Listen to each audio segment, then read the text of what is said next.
Hi, I'm Parish President Cynthia Lee Shang. I'm here with our Water Director, Sidney Bazley. We're at the East Grand Isle Water Yard. 2 weeks ago, we reached a big milestone in our Hurricane Ida recovery efforts in that we were finally able to lift the do not drink order and the boil water advisory. And it was a big deal for us, and it didn't come without a lot of hard work. It was a complete rebuild of the system, and it took us nearly 5 months to do it. That's a huge deal for the citizens of Grand Isle. It's a huge deal for us that we were able to finally reach that milestone. And I want our Water Director, Sidney Bazley, to explain what it took to make that happen.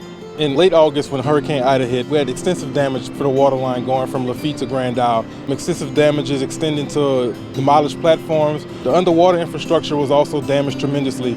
4.5 months later, we was able to get that infrastructure back up and running to be able to lift the boil water advisory. Today, right now, we're standing in the East Grand Isle Water Yard where the water comes into the ground and goes into the storage tank. This yard, you can see it has extensive damage over the communication systems, over the underground infrastructure. Right now, we're continuing to work out on the Grand Isle water line to harden the infrastructure for the next hurricane season. We have a Lafitte pump station to be able to provide water to the Grand Isle residents. We have about a 16-inch water line where we will send hundreds of millions of gallons of water to Grand Isle on a daily basis. We have 24 platforms that will come out of the ground at least 1.5 miles apart. We had about 6 to 8 platforms that were completely devastated, and those are continually being rebuilt every day. This platform had fell over from the storm. We had to pick it back up. The divers came in and jetted it back down so it sits level.